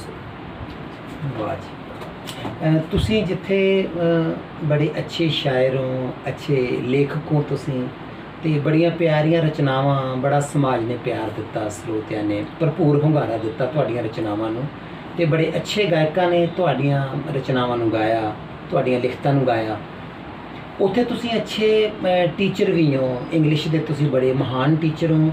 ਤੇ ਲੌਂਗਪੁਰੀ ਸਕੂਲ, ਸੰਤ ਬਾਬਾ Longpuri senior secondary school ਪੱਖੋ Kalan ਵਿਖੇ ਤੁਸੀਂ ਬੱਚਿਆਂ ਨੂੰ ਤਾਲੀਮ ਦੇ ਰਹੇ ਹੋ, ਅੱਛੀ ਐਜੂਕੇਸ਼ਨ ਦੇ ਰਹੇ ਹੋ। ਤੇ ਮੈਂ ਪੁੱਛ ਰਿਹਾ ਸੀ, ਤੁਹਾਡੇ ਪੜ੍ਹਾਏ ਹੋਏ ਵਿਦਿਆਰਥੀ, ਕਾਫੀ ਸਮਾਂ ਹੋ ਗਿਆ ਤੁਹਾਨੂੰ ਇਸ ਲਾਈਨ ਦੇ ਵਿੱਚ ਪਿਆ ਨੂੰ, ਤੁਹਾਡੇ ਪੜ੍ਹਾਏ ਹੋਏ ਵਿਦਿਆਰਥੀ ਕਾਫੀ ਉੱਚ ਅਹੁਦਿਆਂ 'ਤੇ ਵੀ ਵਿਰਾਜਮਾਨ ਹੋਣਗੇ। ਸੋ ਲੌਂਗਪੁਰੀ ਸਕੂਲ ਦੇ ਵਿੱਚ ਵੀ ਤੁਹਾਡਾ ਬਹੁਤ ਮਾਣ ਸਤਿਕਾਰ ਹੈ, ਤੇ ਬਾਬਾ ਜੀ ਤੇ ਦੇਵਾ ਜੀ, ਸਮੁੱਚਾ ਸਟਾਫ ਤੁਹਾਡਾ ਬੜਾ ਰਿਕਾਰਡ ਕਰਦਾ ਹੈ। ਤੇ ਮੈਂ ਪੁੱਛ ਰਿਹਾ ਸਾਂ ਕਿ ਜੋ ਤੁਹਾਡੇ ਪੜ੍ਹਾਏ ਹੋਏ ਵਿਦਿਆਰਥੀ ਕਿਸੇ ਉੱਚੇ ਅਹੁਦਿਆਂ 'ਤੇ ਵਿਰਾਜਮਾਨ ਨੇ, ਸੋ ਉਹ ਚੰਗੇ ਵਿਦਿਆਰਥੀ ਜਿਹੜੇ ਤੁਹਾਨੂੰ ਪੜ੍ਹਨ ਵੇਲੇ ਵੀ ਲੱਗਦਾ ਸੀ ਇਹ ਕੁਛ ਨਾ ਕੁਛ ਜ਼ਰੂਰ ਬਣਨਗੇ, ਕੁਛ ਉਹਨਾਂ ਦਾ ਜ਼ਿਕਰ। ਪਰਮਜੀਤ ਜੀ ਬਹੁਤ ਵਧੀਆ। ਕਹਿਣ ਦਾ ਮਤਲਬ ਸ਼ਾਇਰ ਲੇਖਕ ਮੈਂ ਬਾਅਦ 'ਚ ਹਾਂ ਜੀ। ਮੈਂ ਦਰਸ਼ਕਾਂ ਨੂੰ ਇੱਕ ਗੱਲ ਜ਼ਰੂਰ ਦੱਸਣੀ ਚਾਹੁੰਦਾ ਵੀ ਲਾਈਫ ਦੇ ਵਿੱਚ कहना, जिमें एक शायर ने कहा, सुरखरू हो जाता है इंसान ठोकरे खाने के बाद, सुरखरू हो जाता है इंसान ठोकरे खाने के बाद, रंग लाती है हिना पत्थर पे घिस जाने के बाद। यानी कि दुखों ਨੂੰ ਸਿੱਦਤ ਨਾਲ ਝੋਲੀ ਵਿੱਚ ਪੂ ਲਿਆ ਜੀ। ਤੇ ਜੇਕਰ ਮੇਰੀ ਲਾਈਫ ਦੇ ਵਿੱਚ ਅਧਿਆਪਨ ਦਾ ਕਿੱਤਾ ਨਾ ਹੁੰਦਾ ਜੀ, ਹੋ ਸਕਦਾ ਹੈ ਵੀ ਮੇਰੀ ਜ਼ਿੰਦਗੀ ਵਿੱਚ ਹੋਣ ਨਾ ਹੁੰਦੀ, ਕਿਉਂ ਲਾਈਫ ਦੇ ਵਿੱਚ ਇਹਨੇ ਦੁੱਖ ਚੱਲੇ। ਹੁਣ ਜਿਹੜਾ ਤੁਹਾਡਾ ਕੁਐਸਚਨ ਹੈ ਉਹਦਾ ਜਵਾਬ ਦੇ ਰਿਹਾ। यानी कि 99 ਦੇ ਵਿੱਚ ਮੈਂ ਸਟਾਰਟ ਕਰਤਾ ਸੀ ਜੀ। ਇਹਨੂੰ ਮੈਂ ਐਜ ਏ ਹੌਬੀ ਲਿਆ ਸੀ। ਕਹਿੰਦੇ ਹੁੰਦੇ ਨਾ, ਜੇ ਕਿਸੇ ਕਿੱਤੇ ਨੂੰ ਆਪਾਂ ਐਜ ਏ ਹੌਬੀ ਸਟਾਰਟ ਕਰ ਲਈਏ 4 ਚੰਦ ਲੱਗ ਜਾਂਦੇ ਨੇ। ਇਹ ਮੇਰਾ ਵਿਊ ਹੈ ਵੀ ਸ਼ੌਂਕ। ਇਸ ਤੋਂ ਬਾਅਦ then I adopted as a profession. ਫਿਰ ਮੈਂ ਇਸ ਨੂੰ ਕਿੱਤੇ ਦਾ ਰੂਪ ਧਾਰਨ ਕਰ ਲਿਆ ਕਿ ਉਹ ਰੋਜੀ ਰੋਟੀ ਦਾ ਕਾਰਨ ਬਣ ਗਿਆ। ਇਹ ਟਿਊਸ਼ਨ ਕਰਨ ਲੱਗੇ ਤੇ ਮੇਰੇ ਪੜ੍ਹਾਏ ਹੋਏ ਵਿਦਿਆਰਥੀ ਫੌਰਨ ਬੈਠੇ ਹੈ, ਕੋਈ ਫੌਜ ਚਲਾ ਗਿਆ, यानी कि ਉੱਚੇ ਉੱਚੇ ਅਹੁਦੇ ਦੇ ਕੋਈ ਸਰਕਾਰੀ ਟੀਚਰ। ਜਿਵੇਂ ਹੁਣ ਮੈਂ ਤੁਹਾਨੂੰ ਧਨੌਲਾ ਖੁਰਦ ਸਾਡੇ ਨਾਲ ਹੀ ਹੋਇਆ, ਨਵਦੀਪ ਹੈ ਮੁੰਡਾ, ਉਹ ਅੱਜ ਕੱਲ੍ਹ ਟੀਚਰ ਲੱਗਿਆ ਹੋਇਆ ਹੈ। ਜੀ ਮਿੰਟੂ ਹੈ ਮੁੰਡਾ, ਫੌਜ 'ਚ ਗਿਆ ਹੋਇਆ ਹੈ। ਅੰਮ੍ਰਿਤਪਾਲ ਸਿੰਘ ਧਾਲੀਵਾਲ ਭੈਣੀ ਜੱਸੇ ਤੋਂ ਅਮਰੀਕਾ ਬੈਠਾ ਹੈ। ਤੇ ਬਹੁਤ ਹੋਰ ਮੇਰੇ ਪੜ੍ਹਾਏ ਹੋਏ, ਕੋਈ ਕੈਨੇਡਾ, ਅਮਰੀਕਾ ਤੇ ਬਾਕੀ ਹੋਰ ਵਧੀਆ ਵਧੀਆ ਉਹਦੇ। ਤੇ ਹੋਰ ਪਰਮਜੀਤ ਤੁਹਾਨੂੰ ਗੱਲ ਦੱਸਾਂ ਵੀ ਕਹਿਣ ਦਾ ਮਤਲਬ ਕਿਸੇ ਵਿਅਕਤੀ ਨੂੰ ਜਿਹੜਾ ਹੌਸਲਾ ਬਹੁਤ ਦੂਰ ਲੈ ਜਾਂਦਾ ਜੀ। ਪਰੰਤੂ ਜਦੋਂ ਉਹ ਸਟੂਡੈਂਟ ਯਾਨੀ ਕਿ ਦਿਲੋਂ ਸਤਿਕਾਰ ਕਰਦੇ ਹੈ, ਪੈਰੀ ਹੱਥ ਲਾਉਂਦੇ ਹੈ, ਹਾਂਜੀ ਬਹੁਤ ਜ਼ਿਆਦਾ ਖੁਸ਼ੀ ਹੁੰਦੀ ਹੈ। ਕਿਉਂ ਮੇਰੇ ਮੁਤਾਬਕ ਵੀ ਜਿਹੜੇ 2 ਜਾਂ 3 ਇਨਸਾਨ ਹੀ ਹੁੰਦੇ ਆ ਵੀ ਜਿਹੜੇ ਦੂਜਿਆਂ ਦੀ ਮਤਲਬ ਪ੍ਰਸਿੱਧੀ ਦੇ ਕੇ ਖੁਸ਼ ਹੁੰਦੇ ਆ। ਜੀ ਮਾਂ ਪਿਓ ਤੇ ਇੱਕ ਉਹਦਾ ਅਧਿਆਪਕ, ਇੱਕ ਜਿਹੜਾ ਸ਼ੁਭ ਚਿੰਤਕ ਹੈ ਜੀ ਬਿਨਾਂ ਕਿਸੇ ਸਵਾਰਥ ਤੋਂ ਸੋਚਦਾ ਹੋਵੇ ਮੇਰੇ ਮੁਤਾਬਕ, ਜੀ ਉਹਨਾਂ ਨੂੰ ਬਹੁਤ ਖੁਸ਼ੀ ਹੁੰਦੀ ਹੈ। ਤੇ ਟੀਚਰ ਨੂੰ ਬਹੁਤ ਖੁਸ਼ੀ ਹੁੰਦੀ ਹੈ ਮੇਰੇ ਪੜ੍ਹਾਏ ਹੋਏ ਜਿਹੜੇ ਵਿਦਿਆਰਥੀ ਨੇ ਉੱਚੀ ਤਾਲੀਮ 'ਤੇ ਨੇ। ਇਸ ਕਰਕੇ ਇਹੀ ਮੈਨੂੰ ਹੌਸਲਾ ਬਹੁਤ ਹੈ। ਮੇਰੇ ਪੜ੍ਹਾਏ ਹੋਏ ਵਿਦਿਆਰਥੀ ਜਦੋਂ ਮਿਲਦੇ ਹੈ, ਫੋਨ 'ਤੇ ਕੰਟੈਕਟ ਹੁੰਦਾ ਹੈ ਜਾਂ ਸਪੈਸ਼ਲ ਮਿਲਣ ਆਉਂਦੇ ਹੈ, ਤੇ ਮੈਨੂੰ ਬਹੁਤ ਜ਼ਿਆਦਾ ਖੁਸ਼ੀ ਹੁੰਦੀ ਹੈ ਜਦੋਂ ਉੱਚੇ ਉੱਚੇ ਅਹੁਦਿਆਂ 'ਤੇ ਕੰਮ ਕਰਦੇ। ਇੱਕ ਸ਼ਾਇਰ ਦੇ ਜੀਵਨ ਦੇ ਵਿੱਚ ਉਹਦੇ ਪਰਿਵਾਰ ਦਾ, ਬੱਚਿਆਂ ਦਾ, ਪਤਨੀ ਦਾ, ਮਾਤਾ ਪਿਤਾ ਦਾ ਤੇ ਈਵਨ ਭੈਣਾਂ ਭਰਾਵਾਂ ਦਾ ਵੀ ਮਤਲਬ ਵਿਸ਼ੇਸ਼ ਯੋਗਦਾਨ ਹੈ। ਉਹ ਇੱਕ ਮਾਹੌਲ ਕ੍ਰੀਏਟ ਕਰਦੇ ਨੇ ਸਾਰਾ ਪਰਿਵਾਰ, ਉਹਨੂੰ ਅੱਛਾ ਲਿਖਣ ਲਈ, ਉਹਨੂੰ ਸੁਤੰਤਰ ਰਹਿਣ ਲਈ ਤੇ ਪਰਿਵਾਰ ਦੀਆਂ ਜ਼ਿੰਮੇਵਾਰੀਆਂ ਘਟਾਉਣ ਲਈ। ਤੇ ਤੁਹਾਨੂੰ ਵੀ ਪਰਿਵਾਰ ਦਾ ਕਿਸ ਤਰ੍ਹਾਂ ਦਾ ਸਹਿਯੋਗ ਮਿਲਿਆ ਇਸ ਖੇਤਰ ਦੇ ਵਿੱਚ ਸਫਲ ਹੋਣ ਲਈ? ਜਿੱਥੋਂ ਤੱਕ ਪਰਿਵਾਰ ਦਾ ਸਵਾਲ ਹੈ ਜੀ, ਪਹਿਲਾਂ ਮੈਂ ਆਪਣੇ ਮਾਤਾ ਪਿਤਾ ਤੋਂ ਲੈਣਾ ਜੀ। ਠੀਕ ਹੈ ਨਾ।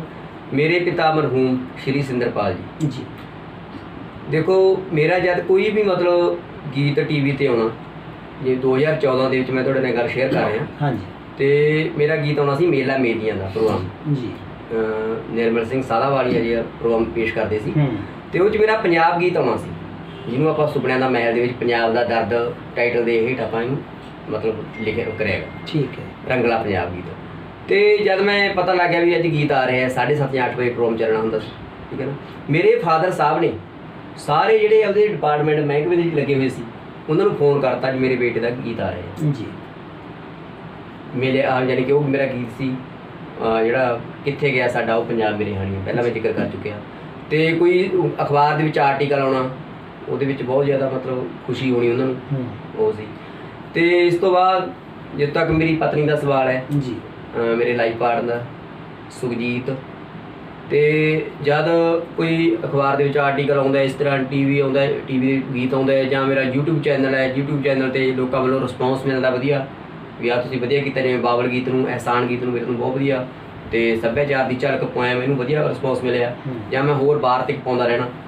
ਤੇ ਮੇਰੀਆਂ ਬੇਟੀਆਂ ਰਾਵੀ, ਚਾਹਤ ਤੇ ਤਮੰਨਾ। ਤੇ ਜਿੱਦ ਤੱਕ ਪਰਿਵਾਰ ਦਾ, ਹਾਲਾਂਕਿ ਇਹ ਜ਼ਰੂਰ ਹੁੰਦਾ ਹੈ ਔਖਿਆਈਆਂ ਦਾ ਸਾਹਮਣਾ ਜ਼ਰੂਰ ਕਰਨਾ ਪੈਂਦਾ ਹੈ। ਕਈ ਵਾਰੀ ਅੱਕ ਜਾਂਦੇ ਨੇ ਵੀ ਲੱਗੇ ਰਹਿਣੇ ਹੋ ਤੁਸੀਂ, ਐਂ ਹੁੰਦਾ ਹੈਗਾ, ਠੀਕ ਹੈ। ਮੇਰੇ ਹਿਸਾਬ ਨਾਲ ਹਰ ਇੱਕ ਲੇਖਕ ਦੀ ਜ਼ਿੰਦਗੀ ਦੇ ਵਿੱਚ ਹੁੰਦਾ ਹੋਊਗਾ, ਇਕੱਲੇ ਮੇਰੇ ਨਾਲ ਨਹੀਂ ਵਰਤਦਾ ਵੀ। ਜਿੱਥੋਂ ਤੱਕ ਪਰਿਵਾਰ ਦਾ ਸਵਾਲ ਹੈ, ਪਰਿਵਾਰ ਵੱਲੋਂ ਵਧੀਆ ਭਰਮਾ ਹੁੰਗਾਰਾ ਮਿਲ ਰਿਹਾ ਜੀ। ਚਲੋ ਬਹੁਤ ਖੁਸ਼ੀ ਦੀ ਗੱਲ ਹੈ, ਇਸੇ ਕਰਕੇ ਹੀ ਤੁਸੀਂ ਇਸ ਮੁਕਾਮ 'ਤੇ ਪਹੁੰਚੇ ਹੋ, ਆਪਣੇ ਹੋ। ਤੇ ਅਗਲੀ ਗੱਲ ਮੈਂ ਤੁਹਾਨੂੰ ਪੁੱਛ ਰਿਹਾ ਸੀ, ਹੁਣ ਤੱਕ ਤੁਹਾਡੇ ਕੁਝ ਸਨਮਾਨ ਵੀ ਹੋਏ ਹੋਣੇ ਆ ਜ਼ਰੂਰ, ਕਿਉਂਕਿ ਕਾਫੀ ਦੇਰ ਤੁਹਾਨੂੰ ਲਿਖਦਿਆਂ ਨੂੰ ਹੋ ਗਈ, ਸੋ ਸਮਾਜ ਨੇ ਪ੍ਰਵਾਨਗੀ ਵੀ ਦਿੱਤੀ ਹੈ ਇਸ ਗੱਲ ਦੀ, ਤੇ ਤੁਹਾਡਾ ਬੜਾ ਰਿਗਾਰਡ, ਤੁਹਾਡਾ ਸਤਿਕਾਰ, ਮਾਣ ਬਹੁਤ ਜ਼ਿਆਦਾ ਸਮਾਜ ਦੇ ਵਿੱਚ। ਤਾਂ ਤੁਹਾਡੇ ਕਿਸ ਕਿਸ ਜਗ੍ਹਾ ਕਿੰਨਾ ਵੱਲੋਂ ਤੁਹਾਡਾ ਹੁਣ ਤੱਕ ਸਨਮਾਨ ਹੋ ਚੁੱਕਿਆ? ਪਰਮਜੀਤ ਜੀ, ਮੈਂ ਦਰਸ਼ਕਾਂ ਨੂੰ ਦੱਸਣਾ ਚਾਹੁੰਦਾ, ਜਿੱਥੋਂ ਤੱਕ ਸਨਮਾਨ ਦੀ ਗੱਲ ਹੈ, ਮੇਰੇ ਪੜ੍ਹਾਏ ਹੋਏ ਵਿਦਿਆਰਥੀ ਜੀ ਉੱਚ ਅਹੁਦਿਆਂ 'ਤੇ ਜਾਣ ਜੀ, ਮੇਰੇ ਲਈ ਸਭ ਤੋਂ ਵੱਡਾ ਇਹ ਸਨਮਾਨ ਹੈ ਜੀ। ਤੇ ਇਸ ਤੋਂ ਇਲਾਵਾ ਜਿੱਦ ਤੱਕ ਯਾਨੀ ਕਿ ਹੰਡਿਆਇਆ ਸ਼ੇਰੇ ਪੰਜਾਬ ਕਲੱਬ ਜੀ, ਹੰਡਿਆਇਆ ਸੋਸ਼ਲ ਵੈਲਫੇਅਰ ਕਲੱਬ ਜੀ, ਭਗਤਾ ਭਾਈਕਾ ਕੁਲਦੀਪ ਮਾਨਕ ਸੱਭਿਆਚਾਰਕ ਕਲੱਬ, ਪਿੰਡ ਢਪਾਲੀ ਦੀ ਪੰਚਾਇਤ ਵੱਲੋਂ ਪੰਜਾਬੀ ਰਾਬਤਾ ਯਾਨੀ ਕਿ ਸੁਖਬੀਰ ਜੋਗਾ ਜੀ, ਉਹਨਾਂ ਦਾ ਮੈਂ ਜ਼ਿਕਰ ਜ਼ਰੂਰ ਕਰਨਾ ਚਾਹੂੰਗਾ। ਤੇ ਆਰਟੀਕਲ ਤੁਸੀਂ ਲਾਏ, ਸੁਰੇਸ਼ ਗੋਗੀ ਜੀ ਸਹਿਣੇ ਵਾਲੇ ਨੇ ਲਾਏ, ਮੇਰੀ ਸਿਸਟਰ ਵੀਰਪਾਲ ਨੇ ਲਾਏ ਜੀ, ਤੇ ਗੁਰਜੀਤ ਜੀ ਨੇ ਲਾਏ, ਬੰਧਨ ਤੋੜ ਜੀ ਨੇ ਲਾਏ, ਰੋਮੀ ਮੇਰਾ ਸਟੂਡੈਂਟ ਨੇ ਲਾਏ, ਲਿਆਕਤ ਜੀ ਨੇ ਲਾਏ। ਤੇ ਸੁਖਬੀਰ ਜੋਗੇ ਦਾ ਜੀ, ਉਹ ਅੱਜ ਕੱਲ੍ਹ ਇਸ ਦੁਨੀਆ ਦੇ ਨਹੀਂ ਹੈਗੇ, ਮਤਲਬ ਦੁਨਿਆਵੀ ਤੌਰ ਤੇ ਜੀ, ਠੀਕ ਹੈ ਨਾ, ਫਿਜ਼ੀਕਲੀ ਆਪਣੇ 'ਚ ਨਹੀਂ ਹੈਗੇ ਪਰ ਸਪਿਰਿਚੁਅਲ ਹੈਗੇ ਨੇ। ਜਿੰਨਾ ਉਹਨਾਂ ਦੇ ਮੈਂ ਨੇੜੇ ਸੀ ਜੀ, ਮੈਨੂੰ ਨਹੀਂ ਲੱਗਦਾ ਹੋਰ ਕੋਈ ਨੇੜੇ ਹੋ, ਕਿਉਂ ਜਦੋਂ ਅਸੀਂ ਮੈਰੀਟੋਰੀਅਸ ਦੇ ਬੱਚਿਆਂ ਦੀ ਤਿਆਰੀ ਕਰਾਉਂਦੇ ਹੁੰਦੇ ਸੀ ਜੀ, ਜਦੋਂ ਮੈਥੋਂ ਰਾਇ ਲੈਂਦੇ ਹੁੰਦੇ, ਮੈਂ ਉਹਨਾਂ ਨੂੰ ਕਹਿੰਦਾ ਹੁੰਦਾ ਤੁਸੀਂ ਬੱਚੇ ਇਕੱਠੇ ਕਰੋ, ਬਾਕੀ ਮੈਂ ਇਹੋ ਕਰੂੰਗਾ। ਤੇ ਪਹਿਲੀ ਵਾਰ ਸਾਡੇ 20 ਦੇ 20 ਬੱਚੇ ਪਟਿਆਲੇ ਮੈਰੀਟੋਰੀਅਸ ਦੇ ਲਈ ਸਿਲੈਕਟ ਹੋਏ। ਉਸ ਤੋਂ ਬਾਅਦ ਚੱਲਦਾ ਰਿਹਾ ਉਹ ਨਹੀਂ ਹੈਗੇ, ਪਰੰਤੂ ਉਹਨਾਂ ਦਾ ਬਹੁਤ ਵੱਡਾ ਯੋਗਦਾਨ ਸੀ। ਪੰਜਾਬੀ ਰਾਬਤਾ ਦੇ ਮੁੱਖ ਸੰਪਾਦਕ ਸੀ। ਉਹਨਾਂ ਨੇ ਮੈਨੂੰ ਮਤਲਬ ਆਪਦੇ ਇੱਥੇ ਹੰਡਿਆਈ ਵੀ ਪ੍ਰੋਗਰਾਮ ਕੀਤਾ ਤੇ ਮੌੜ ਮੰਡੀ ਤੇ ਵੱਖ-ਵੱਖ ਜਿਹੜੇ ਕਲੱਬਾਂ ਮੈਨੂੰ ਮਤਲਬ ਸਨਮਾਨਿਤ ਹੋਏ। ਬਾਕੀ ਮੈਂ ਤੁਹਾਨੂੰ ਦੱਸ ਦਿੱਤਾ, ਜਿੱਥੇ ਤੱਕ ਮੇਨ ਸਨਮਾਨ ਦੀ ਗੱਲ ਹੈ, ਓਨਰ ਦੀ ਗੱਲ ਹੈ, ਮੈਂ ਆਪਣੇ ਵਿਦਿਆਰਥੀਆਂ ਨੂੰ ਸਭ ਤੋਂ ਵੱਡੀ ਸੰਪत्ति ਮੰਨਦਾ। ਜਿਹੜਾ ਮੂੰਹ 'ਚ ਆ ਉਹੀ ਦਿਲ 'ਚ ਹੈ, ਬਸ। ਬਹੁਤ ਖੁਸ਼ੀ ਹੋਈ ਤੁਹਾਡੇ ਨਾਲ ਵਿਚਾਰ ਵਟਾਂਦਰਾ ਕਰਕੇ, ਤੁਹਾਡੇ ਜੀਵਨ ਬਾਰੇ ਜਾਣ ਕੇ, ਪਰਿਵਾਰ ਬਾਰੇ ਜਾਣ ਕੇ, ਤੁਹਾਡੀਆਂ ਲਿਖਤਾਂ ਬਾਰੇ ਜਾਣ ਕੇ, ਤੇ ਕਦੋਂ ਲਿਖਣਾ ਸ਼ੁਰੂ ਕੀਤਾ, ਕਿੰਨੀਆਂ ਹੁਣ ਤੱਕ ਤੁਸੀਂ ਰਚਨਾਵਾਂ ਲਿਖੀਆਂ, ਕਿੰਨੀਆਂ ਪੁਸਤਕਾਂ ਲਿਖੀਆਂ, ਕਿੰਨੇ ਸਨਮਾਨ ਹੋਏ, ਪੂਰੇ ਦੀ ਪੂਰੀ ਡਿਟੇਲ ਤਕਰੀਬਨ ਲੱਗਦਾ ਸਾਰੀ ਅਸੀਂ ਜਾਣ ਚੁੱਕੇ ਹਾਂ। ਸੋ ਭਵਿੱਖ ਬਾਰੇ ਤੁਹਾਡੇ ਕੀ ਵਿਚਾਰ ਨੇ ਤੇ ਆਪਣੇ ਸਰੋਤਿਆਂ ਨੂੰ, ਆਪਣੇ ਦਰਸ਼ਕਾਂ ਨੂੰ ਕੀ ਸੰਦੇਸ਼ ਦੇਣਾ ਚਾਹੋਗੇ? ਦੇਖੋ ਜੀ, ਮੈਂ ਇੰਨਾ ਵੱਡਾ ਤਾਂ ਹੈ ਨਹੀਂ ਵੀ ਮਤਲਬ ਸੰਦੇਸ਼ ਦੇਵਾਂ, ਪਰ ਸੁਜੈਸ਼ਨ ਜ਼ਰੂਰ ਹੈ। ਤੇ ਜਦ ਤੱਕ ਫਿਊਚਰ ਭਵਿੱਖ ਦੀ ਗੱਲ ਹੈ ਜੀ, ਤੇ ਮੇਰੀ ਇਹੀ ਕਾਮਨਾ ਹੈ ਵੀ ਮੈਂ ਯਾਨੀ ਕਿ ਬਿਰਹਾ ਤੋਂ ਇਲਾਵਾ ਜੀ ਸਮਾਜ ਸੁਧਾਰਕ ਰਚਨਾਵਾਂ ਲੋਕਾਂ ਦੀ ਝੋਲੀ ਪਾ ਸਕਾਂ। ਇਹ ਮੇਰੀ ਥੋੜ੍ਹੀ ਜੀ ਮਤਲਬ, ਜਿਵੇਂ ਅੱਜ ਕੱਲ੍ਹ ਲੋਕਾਂ ਦੇ ਵਿੱਚ ਪਿਆਰ ਨਹੀਂ ਰਿਹਾ, ਜਿਵੇਂ ਪਹਿਲਾਂ ਵਿਆਹ ਹੁੰਦੇ ਸੀ, ਅੱਜ ਕੱਲ੍ਹ ਪੈਲਸਾਂ 'ਚ ਹੋਣ ਲੱਗੇ, ਇਹਨਾਂ ਨੂੰ ਵਿਸ਼ਾ ਲੈ ਲਿਆ। ਭਰਾਵਾਂ 'ਚ ਪਿਆਰ ਨਹੀਂ ਰਿਹਾ, ਯਾਨੀ ਕਿ ਕਹਿਣ ਦਾ ਜਿਹੜੇ ਰਿਸ਼ਤੇ ਨੇ ਮੇਰੇ ਮੁਤਾਬਕ ਉਹ ਪਦਾਰਥਵਾਦੀ ਰੂਪ ਦਾ ਧਾਰਨ ਕਰ ਚੁੱਕੇ ਨੇ ਜੀ। ਵੀ ਆਪਦੀ ਕਲਮ ਦੇ ਰਾਹੀਂ ਵੀ ਲੋਕਾਂ ਦੇ ਰੂਬਰੂ ਹੋਵਾਂ ਵੀ ਬਿਰਹਾ ਤੋਂ ਇਲਾਵਾ ਵੀ ਹੋਰ ਵਿਸ਼ੇ ਹੈਗੇ ਆ। ਬਾਕੀ ਬਿਰਹਾ ਤਾਂ ਰੋਜ਼, ਤੇ ਬਾਕੀ ਮੇਰਾ ਸ਼ੁਭ ਚਿੰਤਕਾਂ ਨੂੰ ਤੇ ਮੇਰੇ ਵਿਦਿਆਰਥੀਆਂ ਨੂੰ, ਜਿਨ੍ਹਾਂ ਨੂੰ ਮੈਂ ਹਮੇਸ਼ਾ ਸੰਪत्ति ਮੰਨਿਆ ਤੇ ਮੰਨਦਾ ਰਹਾਂਗਾ, ਵੀ ਦੇਖੋ ਦੋ ਤਰ੍ਹਾਂ ਦਾ ਵਿਅਕਤੀਤਵ ਹੁੰਦਾ ਹੈ ਜੀ, ਇੱਕ ਅੰਦਰੂਨੀ, ਇੱਕ ਬਾਹਰੀ। I always believed on the inner personality rather than the outer personality ਜੀ। ਤੇ ਮੈਂ ਹਮੇਸ਼ਾ ਅੰਦਰੂਨੀ ਵਿਅਕਤੀਤਵ 'ਤੇ ਵਿਸ਼ਵਾਸ ਕੀਤਾ ਤੇ ਕਰਾਂਗਾ।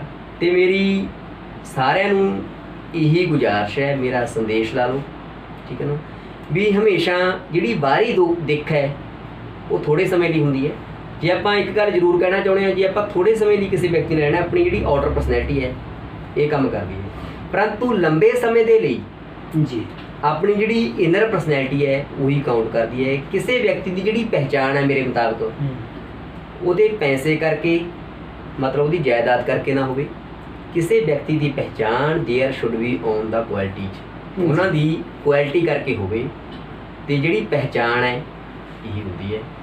ਤੇ ਕਹਿਣ ਦਾ ਮਤਲਬ ਬਾਹਰੀ ਦਿੱਖ ਤੋਂ ਬਚੋ ਜੀ। ਬਸ ਮੇਰਾ ਇਹੀ ਮਤਲਬ ਮੇਰੇ ਸ਼ੁਭ ਚਿੰਤਕਾਂ ਨੂੰ ਤੇ ਮੇਰੇ ਜਿਹੜੇ ਦਰਸ਼ਕਾਂ, ਇਹੀ ਮੇਰਾ ਸੰਦੇਸ਼ ਹੈ। ਤੁਸੀਂ ਇੱਕ ਦੋ ਵਾਰ ਤੁਹਾਡੇ ਬੜੇ ਕਲੋਜ਼ ਫਰੈਂਡ ਹੋਣਗੇ, ਸੋ ਕਮਲਦੀਪ ਜੀ, ਪ੍ਰਿੰਸੀਪਲ ਕਮਲਦੀਪ ਜੀ ਧਨੌਲਾ ਤੋਂ, ਸੋ ਉਹਨਾਂ ਦਾ ਤੁਸੀਂ ਇੱਕ ਦੋ ਵਾਰ ਜ਼ਿਕਰ ਕੀਤਾ ਹੈ। ਉਹਨਾਂ ਦਾ ਵੀ ਤੁਹਾਡੀ ਜ਼ਿੰਦਗੀ ਦੇ ਵਿੱਚ ਕਾਫੀ ਯੋਗਦਾਨ ਰਿਹਾ, ਅੱਛੇ ਮਾਰਗ ਤੇ ਤੋਰਨ ਲਈ ਕੁਝ ਦੋ ਸ਼ਬਦ ਉਹਨਾਂ ਬਾਰੇ? ਜ਼ਰੂਰ ਜੀ, ਜ਼ਰੂਰ। ਦੇਖੋ ਜੀ, ਜਿੱਥੋਂ ਤੱਕ ਮੈਂ MA ਇੰਗਲਿਸ਼, ਉਹ ਮੇਰੇ ਨਾਲ ਕੰਟੈਕਟ ਵਿੱਚ ਆਏ ਜੀ 2001 ਦੇ ਵਿੱਚ, ਮੇਬੀ 2000 ਦੇ ਵਿੱਚ ਮੈਂ MA ਇੰਗਲਿਸ਼ ਕਰ ਰਿਹਾ ਸੀ।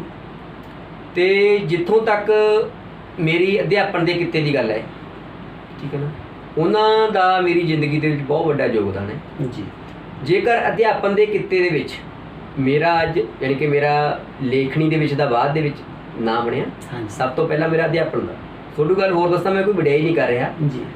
ਉਹ ਮੈਂ ਸਭ ਤੋਂ ਪਹਿਲਾਂ ਲਿਟਲ ਐਂਜਲ ਸਕੂਲ ਹੰਡਿਆਇਆ ਜੀ, ਕਿ ਬੰਦੇ ਨੂੰ ਕਹਿੰਦੇ ਨੇ ਕਿਸੇ ਨੂੰ ਔਕਾਤ ਨਹੀਂ ਭੁੱਲਣੀ ਚਾਹੀਦੀ ਜੀ। ਜਿੰਨਾ ਇੱਥੇ ਮੈਂ 2000 ਦੇ ਵਿੱਚ ਜੌਬ ਕਰਦਾ ਸੀ।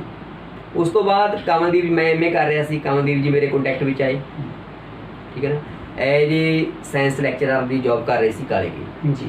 ਜਦੋਂ ਅਸੀਂ ਇਕੱਠੇ ਤਿਆਰੀ ਕਰ ਰਹੇ ਸੀ, ਕਹਿੰਦੇ ਵੀ ਉੱਥੇ ਪੋਸਟ PTA ਤੇ ਮਤਲਬ ਫਿਲ ਕਰਨੀ ਹੈ, empty ਹੈ, ਤੇ ਕਹਿੰਦੇ ਵੀ ਆਰ ਯੂ ਇੰਟਰਸਟਡ? ਮੈਂ ਕੋਈ ਗੱਲ ਨਹੀਂ ਸਰ। ਤੇ ਮੈਨੂੰ ਅਗਲੇ ਦਿਨ ਹੀ ਉਹਨਾਂ ਨੇ ਬੁਲਾ ਲਿਆ। ਬੁਲਾਉਣ ਤੋਂ ਬਾਅਦ ਮੈਂ ਸਕੂਲ ਉੱਥੇ ਸਾਲ ਲਾ ਕੇ ਚਲਾ ਗਿਆ, ਤੇ ਉੱਥੇ 2000 ਦੇ ਵਿੱਚ ਯਾਨੀ ਕਿ ਮੈਨੂੰ 1500 ਰੁਪਏ ਦੇ ਮਤਲਬ ਸਕੂਲ ਵਾਲਿਆਂ ਨੇ ਰੱਖ ਲਿਆ।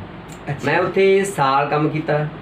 ਉਸ ਤੋਂ ਬਾਅਦ ਪਤਾ ਲੱਗਾ ਵੀ ਵਧੀਆ ਟੀਚ ਕਰਦਾ, ਜੀਵਨ ਜੋਤੀ ਸਕੂਲ ਸੀ ਕਾਲੇ ਕੀ, ਵੀ ਉੱਥੇ ਚਲਾ ਗਿਆ। ਉਸ ਤੋਂ ਬਾਅਦ ਕਮਲਦੀਪ ਜੀ ਦੇ ਬ੍ਰਦਰ ਮਿਸਟਰ ਰਾਜਦੀਪ ਜੀ ਜੀ ਕੋਟਦੁਨੇ ਮਤਲਬ ਉੱਥੇ ਸਕੂਲ ਸਟਾਰਟ ਕਰਨਾ ਸੀ +2 ਤੱਕ ਜੀ 10ਵੀਂ 11ਵੀਂ ਤੇ 12ਵੀਂ ਦਾ ਕੋਈ ਮੈਨੂੰ ਵੀ ਤੁਸੀਂ ਪੀਟੀਏ ਤੇ ਆਪਦਾ ਕੋਈ ਬਾਕੀ ਤਾਂ ਜਿਵੇਂ ਹਿਸਟਰੀ ਦਾ ਤਾਂ ਜਾਣੀ ਕਿ ਜਿਹੜਾ ਐਸਐਸਟੀ ਕਰਾਉਂਦਾ ਹਿਸਟਰੀ ਦਾ ਉਹ ਫਿਲ ਕਰ ਦੂਗੀ ਇੰਗਲਿਸ਼ ਦਾ ਲੈਕਚਰਰ ਲਿਓ ਤੇ ਉੱਥੇ ਮੈਂ 4 ਸਾਲ ਜੌਬ ਕੀਤੀ ਤੇ ਉਸ ਤੋਂ ਬਾਅਦ ਮੈਂ ਭੈਣੀ ਜੱਸੇ ਤੇ ਬਾਕੀ ਕਹਿਣ ਦਾ ਮਤਲਬ ਜਿੱਥੇ ਤੱਕ ਜਿਹੜੀ ਕੁਐਸਚਨ ਪੁੱਛਿਆ ਉੱਥੇ ਆਈਏ ਆਪਾਂ ਹੋਰ ਵਿਸ਼ੇ ਤੇ ਨਾ ਜਾਈਏ ਵੀ ਕਮਲਦੀਪ ਜੀ ਦਾ ਮੇਰੀ ਜ਼ਿੰਦਗੀ ਦੇ ਵਿੱਚ ਬਹੁਤ ਵੱਡਾ ਰੋਲ ਹੈ ਜੀ ਮੈਨੂੰ ਅਧਿਆਪਨ ਦੇ ਕਿੱਤੇ ਦੇ ਵਿੱਚ ਇੰਨਾ ਨਾਮ ਨਾ ਖਟਾਉਣ ਦੇ ਲਈ ਵਾਹ ਜੀ ਬਹੁਤ ਖੁਸ਼ੀ ਹੋਈ ਜਿਸ ਸਟੂਡੀਓ ਦੇ ਵਿੱਚ ਬੈਠ ਕੇ ਆਪਾਂ ਤੁਹਾਡੀ ਇੰਟਰਵਿਊ ਲਈ ਤੇ ਰਿਕਾਰਡਿੰਗ ਤੁਹਾਡੀ ਹੋ ਰਹੀ ਹੈ ਉਹ ਬੜੇ ਪਿਆਰੇ ਸੱਜਣ ਪੁਰਸ਼ ਤੁਹਾਡੇ ਕਲੋਜ਼ ਫਰੈਂਡਾਂ ਦੇ ਵਿੱਚੋਂ ਇੱਕ ਨੇ ਸੋ ਦੋ ਸ਼ਬਦ ਉਹਨਾਂ ਬਾਰੇ ਵੀ ਹੋ ਜਾਣ ਦੇਖੋ ਜਿੱਥੇ ਅਸੀਂ